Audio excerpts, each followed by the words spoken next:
Hello, good evening. Thanks for being with us. I'm Blake Burman. This is The Hill on NewsNation. Really was a day of convincing when you think about it. The president tonight with the hard sell to Republicans to try to get his agenda passed. We don't want to have grandstanders where one or two people raise their vote. We don't know. And they do it to grandstand, that's all. Not good people. They know who I'm talking about. I call them out.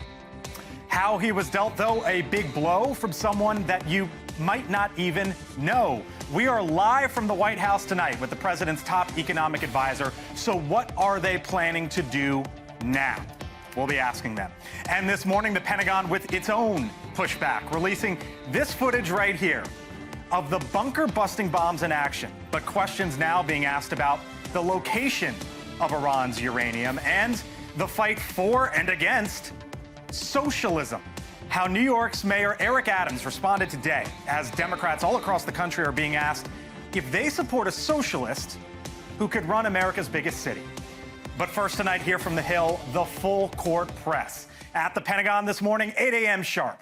And just around 5 o'clock here in Washington, the president with a rallying cry from the White House, trying to get support for the one big, beautiful bill that was dealt a bit of a blow. We begin tonight with our Kellie Meyer.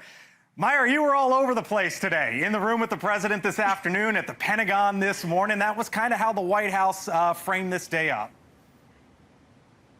Yeah, exactly. It started at the Pentagon, it went into the White House press briefing room, and then into the East Room. So we just got out of that East Room event. President Trump on his way out saying that he hopes Congress gets this one big beautiful bill, as he calls it, done by July 4th. That's next week. And that's the deadline that he set for lawmakers to get this bill to his desk. The day I signed this bill into law, almost every major promise made in the 2024 campaign already will have become a promise kept. So filing in behind President Trump, you see there, were the people that he believes will benefit from this bill. There were angel moms with more border control funding lined up there. There were also linemen and truckers with no tax on overtime in the bill, and auto workers talking about tax cuts. So White House Press Secretary Caroline Leavitt said earlier today in the White House press briefing that she's seen senators roll out from the White House this week, as she puts it, after meetings with the president, but she didn't quite name names, Blake. All right, so that was this afternoon. Tell me about the morning, the Pentagon video, questions to the defense secretary. What was going on? Yeah, a lot in that briefing, and really the Pentagon officials, the Pentagon heads there, were focusing on the military men and women that carried out the strikes and protected our U.S. airbase from attack, some as young as 21 years old. The chairman saying today, quote, they absolutely crushed it. I was pressing the Pentagon officials there, from the Secretary of Defense to the chairman of the Joint Chiefs of Staff, about the intel assessment and when that will be released once it is completed, and if it will be. Take a listen.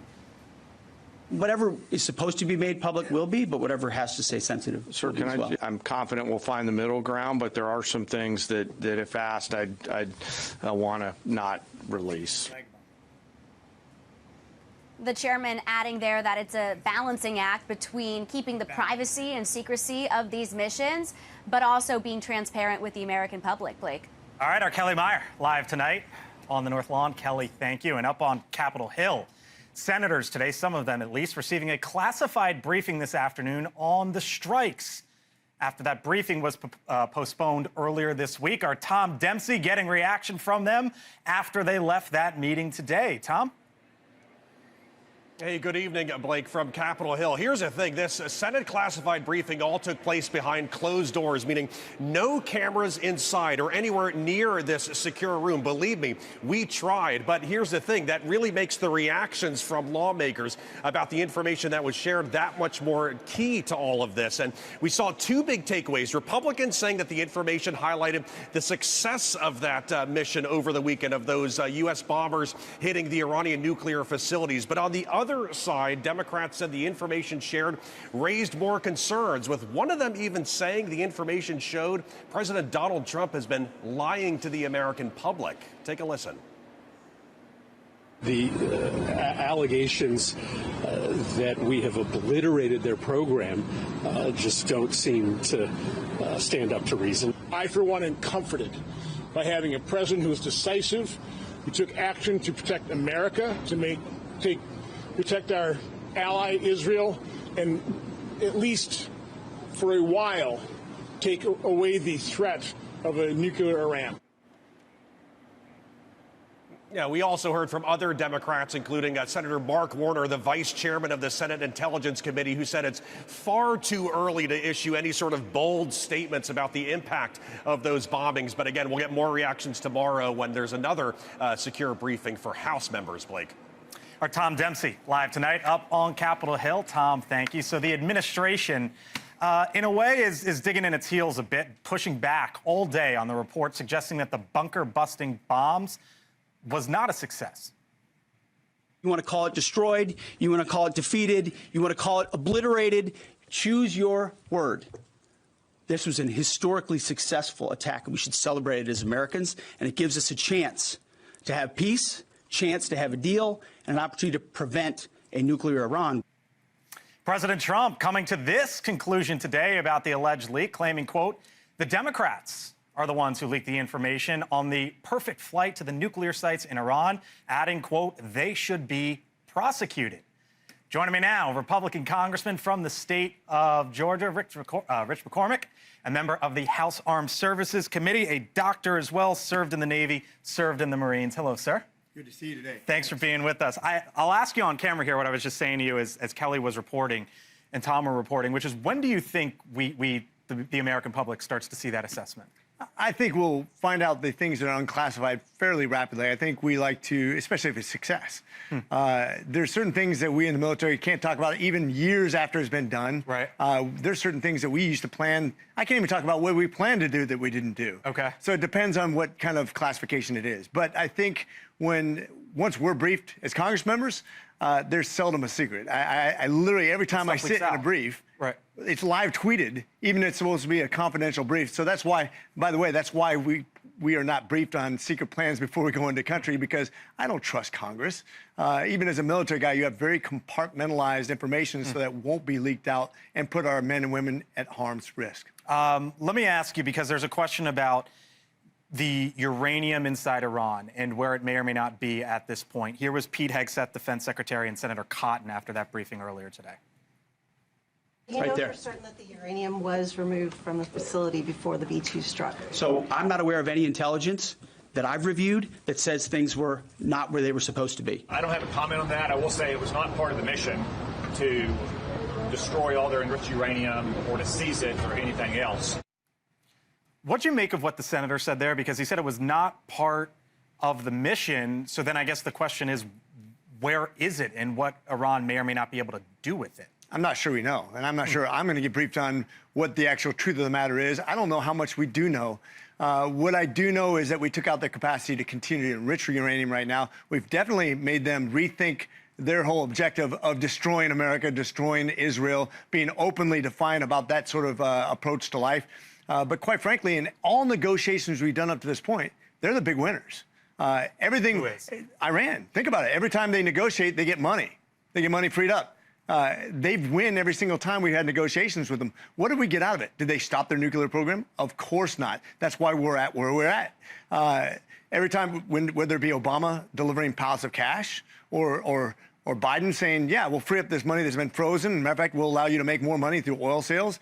That has only resulted in an accelerated program. And that's the whole reason we're negotiating with them. They've won every single negotiation until this point. So at least it's a reset of what the negotiation point is, which is we are not going to allow you to have nuclear arms, especially while you're chanting death to America, which they're still doing. Did the president not play it right then in the first term? You talking about President Trump? Yeah.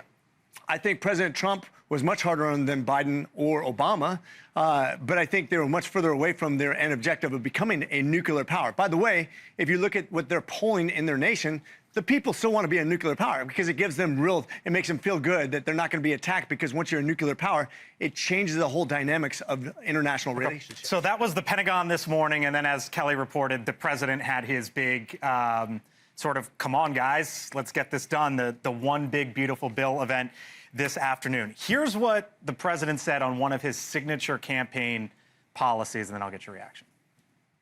A waitress came over, and I said, how are you doing? She said, not good, sir. Why? The government is killing me on tips. And she looked at me, she said, "Sir, there should be no tax on tips." I said, "Say it again." "There should be no tax on tips." I said, "That's the coolest thing I've ever heard." All right, so he promised that. He promised no tax on overtime and a whole bunch of other things on the campaign trail. Not to get too wonky, to put it in English, the Senate parliamentarian ruled against you guys today on Medicaid. And now there's a question of, okay, what happens here? What do you think the Senate is going to do? And are they going to try to essentially jam you guys in the House?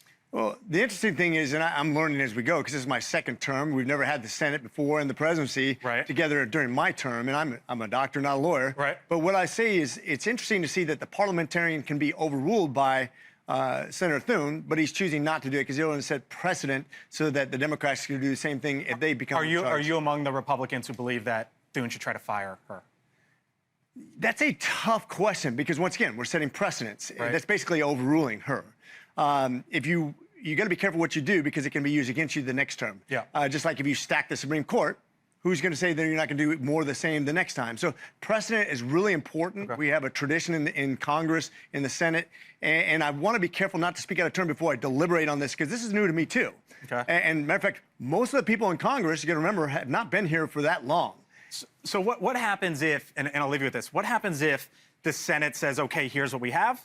President Trump says 4th of July, you guys got to get this to my desk, and they say, Congressman, there you go, House Republicans sign off on it. Are you guys generally going to take that? I don't think you have enough votes to be jammed like that. And from what I understand, the Speaker's been very clear. He is in direct contact with Senator Thune over all this and understands that Thune has to get as close to what we had as possible, or else we're going to have a mini rebellion. You see, it only takes a few votes. Yeah. To stop this. We have less wiggle room in the Congress than they do in the Senate. Right. And that's a rare thing. And so I think when you talk about whether you be salt people or land people or fiscal hawks, there's a lot of balancing act we did to get it over to the Senate. And if they tinker with it too much, it's going to be trouble. We'll leave it there. Congressman McCormick, thank you, sir. Nice to have you in studio. We talk virtually all the time. Great to be there. Semper Fi. Nice to see you. Still to come tonight here on the Hill. This is now not the issue, because there's lots of them, but a really big issue for the president and for the White House. And his top economic advisor joins me live on the other side of the break. We are taking you to 1600 Pennsylvania Avenue. What does the White House do next? We're asking them. Stay with us. Thanks for being with us. I'm Blake Burman. I'll see you on the other side in 4 minutes.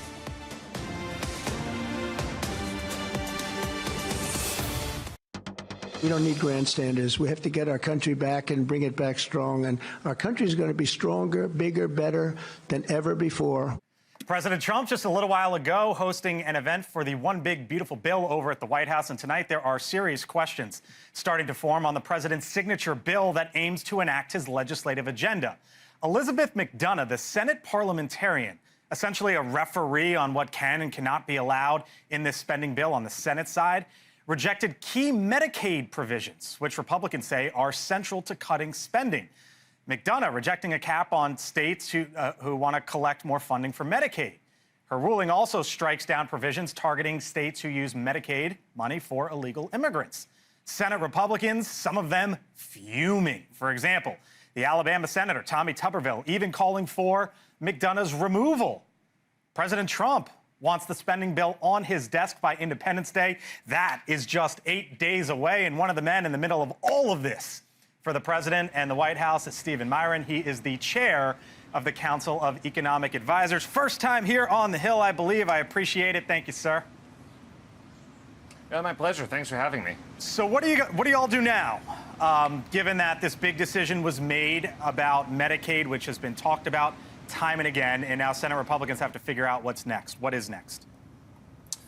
Yeah, so look, the legislative process goes through a large number of steps before you finally get to a bill that's passed by both chambers and then signed by the president and enacted into law. And what the House produced was a draft, and what the Senate produced was a draft.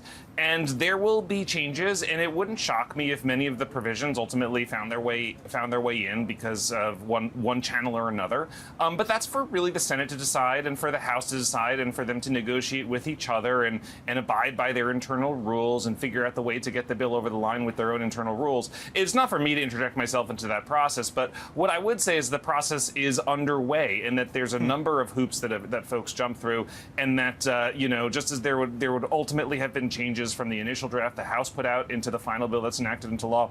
It wouldn't shock me if there are ultimate changes from the draft the Senate put out, and some of those passages may find themselves back in with the wording changed in a way that complies with the parliamentarians' requirements. We'll see. So as I hear you talk about this as a draft on both sides, the House did pass it as a bill, obviously, to send it over to the Senate. Is the July 4th timeframe reasonable? Oh, yeah, the July 4th deadline. Look, I acknowledge that is ambitious, but we have set ambitious targets the entire time. People said it was ambitious for the House to release a bill by mid-May. People said it was ambitious for the House to pass a bill by Memorial Day. But you know what? The House delivered, and we succeeded. We delivered on those ambitious targets. And so is July 4th an ambitious target, too? It absolutely is. But we've got a good track record of delivering into those ambitions. Senator John Fetterman, you know him well. He's, at times, Republicans love him, right? Because he'll move on both directions. Here he was today, and I want to get your reaction on the other side. I would hope that we just don't try to ramrod this through before the July 4th break. I mean, if this is so important, it's going to impact millions and millions of Americans. At least take your time to do it in the right way and just wait till after the break. So look, deadlines, as you mentioned, it is a deadline. It's ambitious, as I hear you. But is the real deadline, Stephen, August and the debt limit? Because as you know, that has to be raised. Look, I think Senator Fetterman is being very irresponsible here. Very irresponsible to vote against a bill like this, because what you are doing is voting for the biggest tax hike in history that will increase taxes by $4 trillion on Americans and plunge the economy into recession.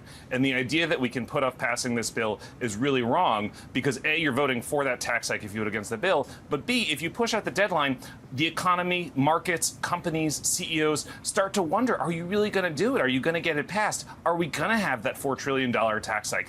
And right now, they're confident that we're going to pass the bill because we've been so successful moving the process along. But if that confidence starts to ebb, that'll seep into the economy. If people start to think, hey, this thing is dragging on, we might have a $4 trillion tax hike, they hold off on investments, they hold off on hiring, they put off economic decisions, and that's really, really bad, because then the economy slips into a recession because they expect that tax hike.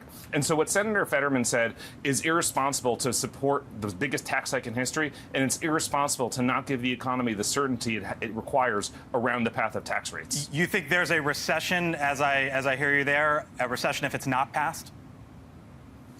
Oh, absolutely. Look, you don't implement the biggest tax hike in history because Congress fails to do its duty and then expect the economy not to go into a recession. But that is exactly why the Republican Party is so united on the need to get the bill over the line, because we know that if we don't get the bill over the line, it is, as I said, a $4 trillion tax hike, a 4% hole in the economy, millions of people lose their jobs, 9 million people lose their health insurance as a result. It would be a disaster. And so everybody knows the absolute imperative to get this bill over the line. The president, Stephen, he keeps talking about Jay Powell. Here he was today on the chairman of the Federal Reserve, and I want to get your reaction on the other side. If we had a person over at the Fed that would lower interest rates a little bit, that would be helpful, too. It's hard to believe this is on top of, we have to fight this guy. He's not doing the job.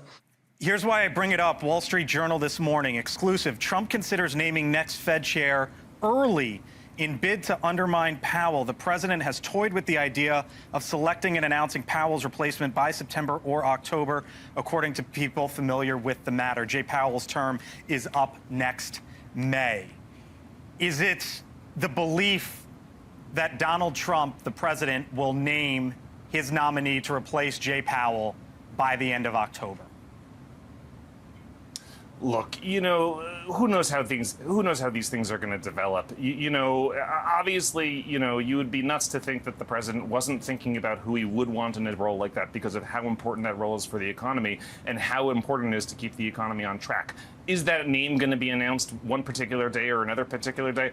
I don't know. It's too difficult to forecast that far out. As we just sort of went back and forth about forecasting legislative activity and administration and economic policy on a 2-week horizon, and now you're asking me to think about exactly the day when the Fed is going to. Well, okay, so let me go broader. Yeah, no, let me go broader then for a second, because in politics you elect a president, and during the transition, you know, the country sort of looks at the upcoming and not necessarily the outgoing, even though they are the president, right? And I guess this gets to the concept of the idea of sort of a shadow-fed president signaling, listen to them and not Powell, and whether the president believes that should happen. Look, I think that the president is very much entitled to views on monetary policy, just as everyone is, and he's made it very clear what he thinks should happen. And I want to emphasize that the president actually has a really great track record on this subject. In 2018-2019, he was right that there was no inflation, there was no need to raise interest rates, and eventually the Fed came around to his view. And in 2021, he was right that inflation was a huge problem and the Fed needed to hike interest rates, and eventually they came around to his view. So he is entitled to these views on monetary policy. He has a track record of being correct. I think eventually the Fed will come around to his view again, too. The question is when. And given that track record, he's got a right to want someone in that seat who he thinks will do a good job. All right, we'll leave it there. Stephen Meyer is the chair of the Council of Economic Advisors here tonight on the Hill. Thank you, sir. Appreciate it. Thank you. Thanks. Got it. Still much more ahead tonight here on the Hill. The other side of the aisle, and a whole lot of attention there. Yes, it is a race in New York City, but my goodness, are the ripple effects being felt all across the country when the Hill returns.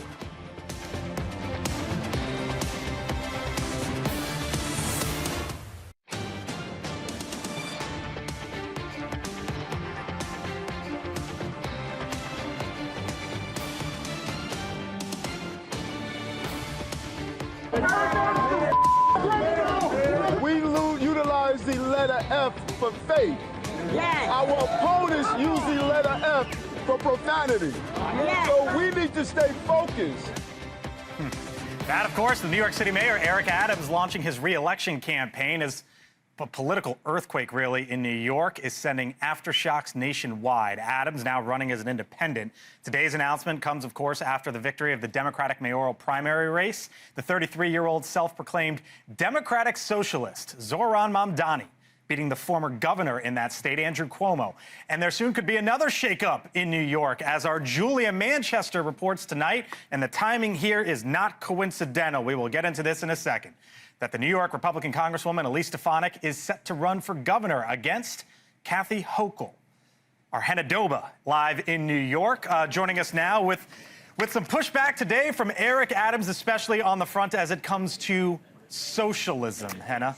That is the main word these days. Hi, Blake. Always good to see you, my friend. So what I can take from it, the message that came across loud and clear to me, number one, people, just like in November, are still really focused on costs in the economy and their own kitchen table, math, economy. They're looking for a new generation of leadership. So when he announced his run for re-election this afternoon, Adams never mentioned his presumed Democratic opponent, but the incumbent did not mince words when it comes to Mamdani's views. Take a listen.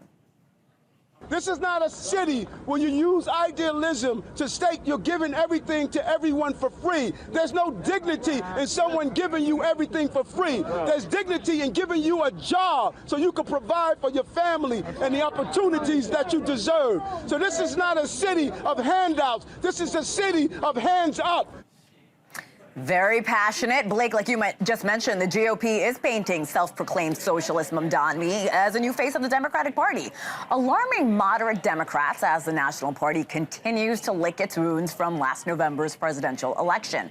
As for Adams, who is a Democrat turned independent, he's taking full advantage, promising he will not throw away all the progress his team has made to a socialist who will tear it all down with false promises he can't keep. But it seems New Yorkers, well, they're ready for a change. New polling numbers just in from the Hone-In Strategy Group, and this is interesting. It shows the Democratic frontrunner leading Adams with a healthy 46% to 31%. If there's a big if here, Andrew Cuomo is not on the ballot come November. We'll be watching closely as New Yorkers make their final votes November 4th. Also looking forward to that scoop by Julia Manchester. That's huge news about Elise Stefanik. We'll connect the dots here in a second. Henna Doba for us live tonight. Henna, thank you. Thank you. Mamdani's win is a wake-up call for Democrats, or is it not? The Michigan Democratic Senator Alyssa Slotkin, born in New York City, asked today about Mamdani's victory. What I can take from it, the message that came across loud and clear, I guess, to me, was, number one, people, just like in November, are still really focused on costs in the economy and their own kitchen table math. And they're looking for a new generation of leadership. All right, joining me now, Mick Mulvaney, NewsNation contributor, former Trump White House chief of staff, and Dan Cannon, former Battleground States director for both the Biden and Harris campaigns. Hello to you both. All right. Burman. I was going to start with you. But if you want he's ready to go. I got to throw this to Cannon. So I'm sitting there watching Slotkin, and all I could think of was 2011. John Boehner was sitting in the exact same chair right after the Tea Party movement. What he was saying was, what this really means is that voters care about spending and fiscal discipline. And he was out of a job 3 years later. Tell me this isn't the end of the establishment of the Democrat Party, that Chuck Schumer's out of a job, that you guys are now going with your progressive movement where we went with our Tea Party movement 10 years ago. I've got another analogy for you, Mick. In 2018, a young insurgent Democratic Socialist won in a contested New York primary against a long incumbent, Joe Crowley. That was AOC.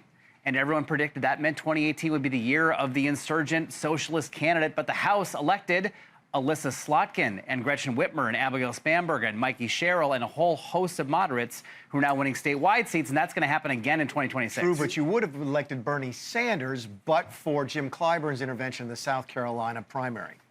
We would have elected Mike Bloomberg had he had a better debate against Elizabeth Warren. Actually, it's the real story of that election. Do I get to ask the questions now or no? I worked for Bloomberg, wasn't that? Yeah. Dan ran the presidential campaign for Bloomberg. We could do this show without you. You know that, right? Go for it.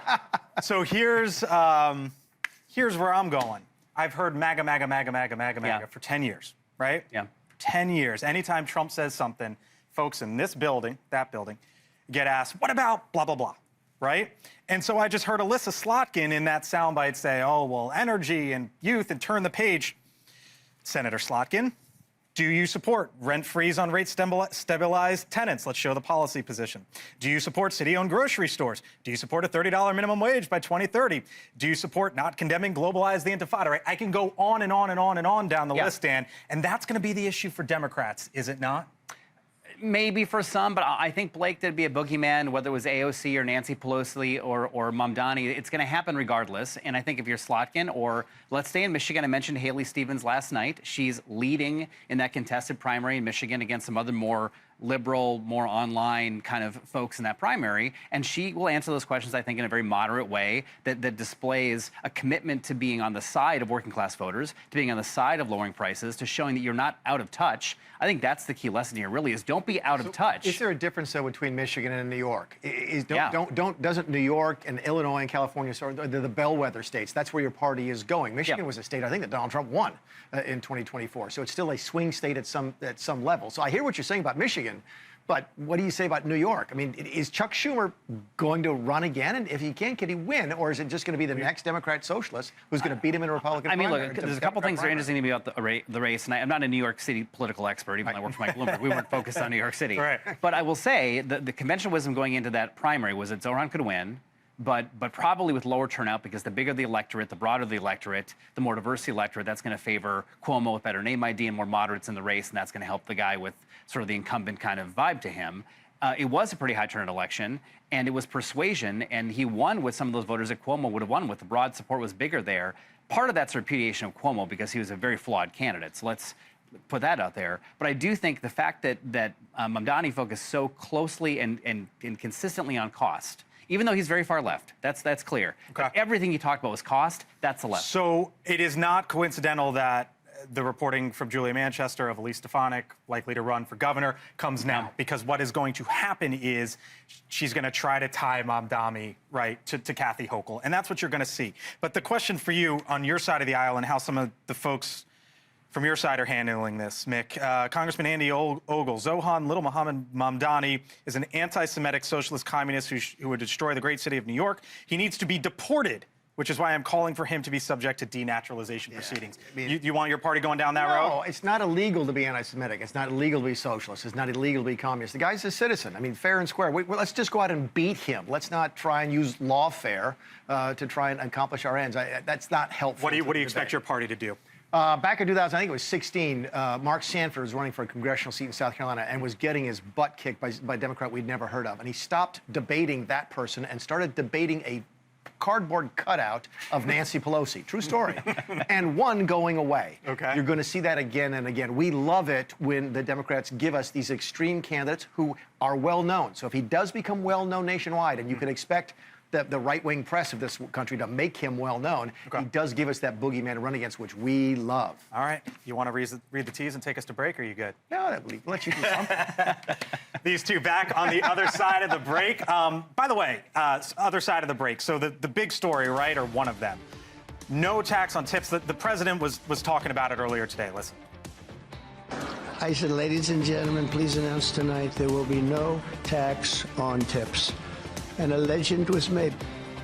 But earlier today, he got a bad ruling, at least for Republicans in the Senate. And I asked the White House a little while ago, so what are you going to do about it? And Mick picked up on something. We're going to play that soundbite for you on the other side and what you should expect to hear going forward when we return. Saturday, a News Nation special.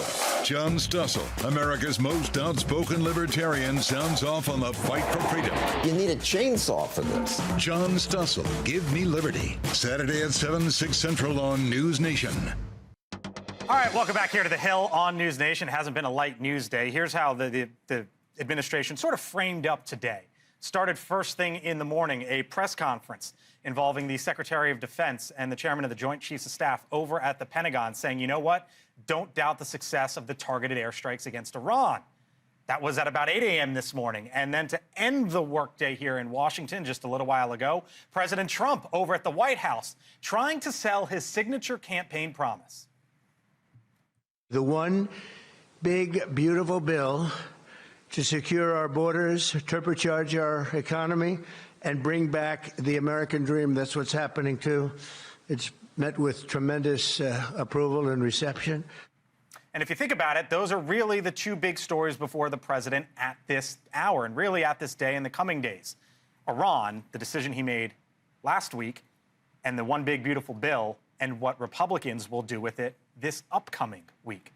Full panel here with me now. Mick Mulvaney, back again, News Nation political contributor, former Trump chief of staff. Taryn Rosencrantz is a Democratic strategist. Jessica Anderson, former budget official in the first Trump administration. Dan Cannon, back with me again, former Battleground States director in the Biden and Harris campaigns. Hello to you all. Nice to see you. I had to bring both of you in because these two tried to take my job in the last break. Thanks for having us. So that's how the day started, was over at the Pentagon. Pete Hegseth.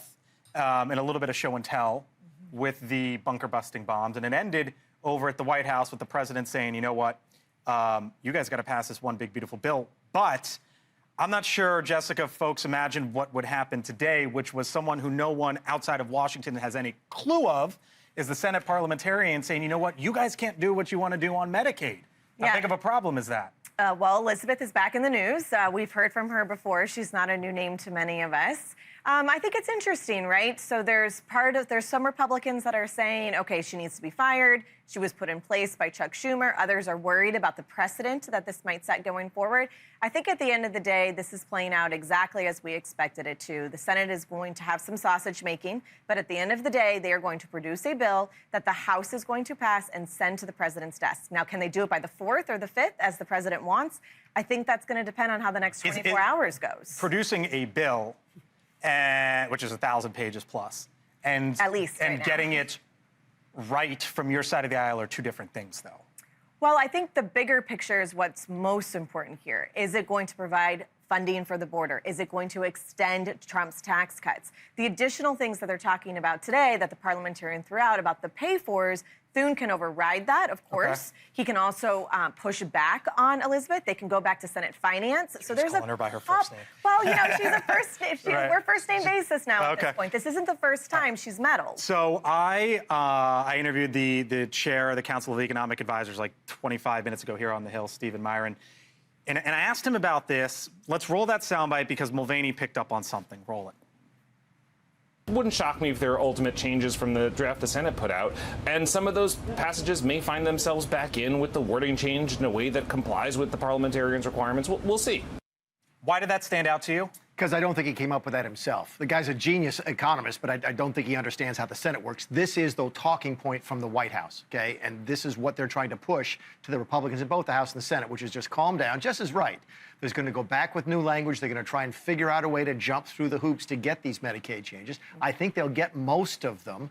And I think Jess is ultimately right. Ultimately, the Senate will pass this bill. The House will pass this bill. I'm with you, though. I don't think it can happen by July 4th. But I was very interested that everybody sort of, that's the new message from the White House. Don't give up yet, because there's still hope for these Medicaid changes. Is she your new best friend?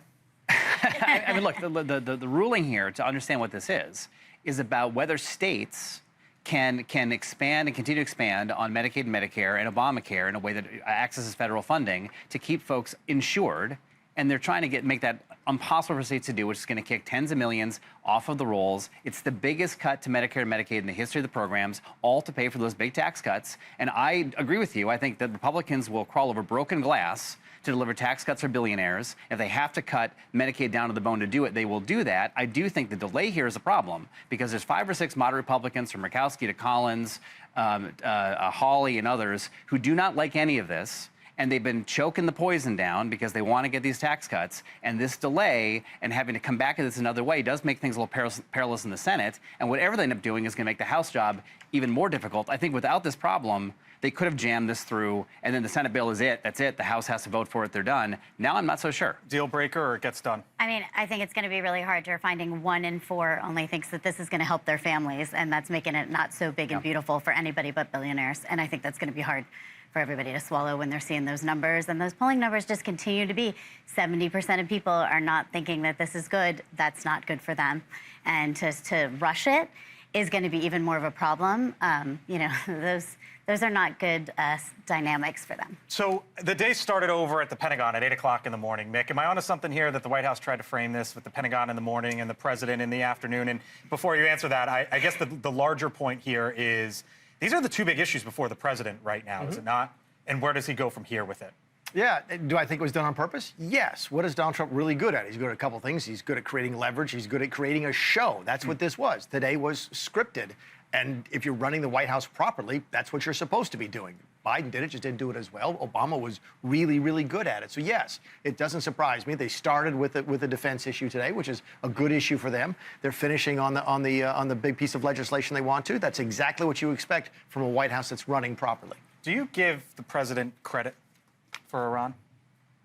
I think right now there has been so much back and forth, and he has not seemed to make it very clear what he knew, when he didn't know, what he's done. I mean, cursing on the tarmac. I mean, he's not making himself looking like he's There's a difference between messaging really and action, though. What about the actions? Well, I think at this point, I would love to be able to give him credit for stuff if he could actually make a coherent statement about what he believes and what he knew and what he wants to know and who he's going to brief. I think it's really hard for me. I would love to give him credit. He makes it hard sometimes. I think he was very clear today. I mean, Pete Hegseth this morning was crystal clear as well. The sites were obliterated. They were destroyed. It's conclusive. And it's not just him, right? The United Nations has confirmed that. The Iranian foreign minister has confirmed that. So you're seeing multiple sources confirm that this was a successful mission, and I think we should give the president credit for it. Not hard for me to believe the sites were destroyed. That seems pretty evident. Even though we haven't had the official damage assessment and all the intelligence, that seems pretty evident by just the video you saw. But what we do not know is what happened to the enriched uranium. There were trucks there the day before. The fact that the president was talking about this publicly, which is not a great way to do an op like this, for several days, gave the Iranians time to get that enrichment out of there.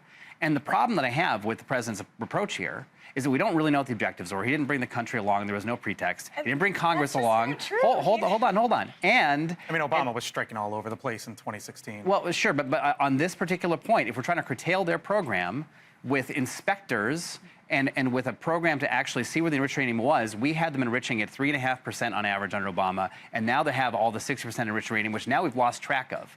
That could put us in a worse position than we had. Well, we don't know if we've lost track of it. We don't know. But back to your question, can you give him credit? I don't know.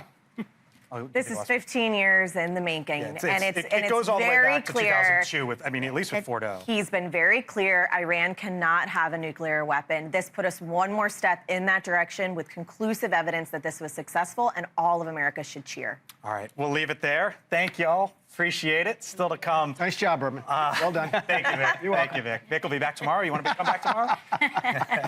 Other side of the break. Something happened today. Missed it by just a fraction, but it's big news, and I'll explain it on the other side. Plus, Elizabeth Vargas reports is coming up next. A former CIA official joins her live on that intel assessment on the U.S. strikes.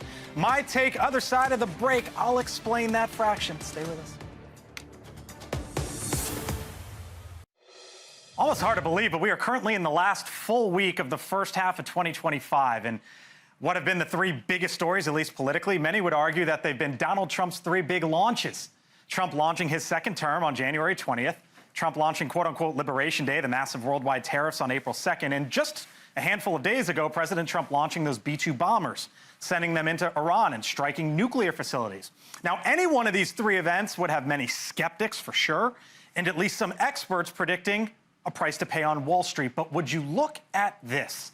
The S&P 500 right over here, basically the broadest look at the United States stock market, up again today. Here's why I'm telling you that. It's closed at a fraction. It's got to be 61.44 to close at an all-time high. All-time high. It's right there. But I want you to zoom out at the S&P 500 over the last decade. And remember all the worries in April about what may or may not come? That ended up being April. Over the course of 10 years. Just a blip. And look at where we are now, nearing all-time highs. I say it all the time. If I knew what would come next with the market or the economy, I'd be telling you what would come next from my yacht. I don't know. No one else knows. But here's what you should consider. As the headlines pop up over the next 6 months and you hear all the predictions, something to keep in mind, the continued resilience and dominance of the American economy. And that's my take tonight. I thank you so much for watching us here on The Hill. I hope you have a great evening. I'm Blake Burman. See you next time.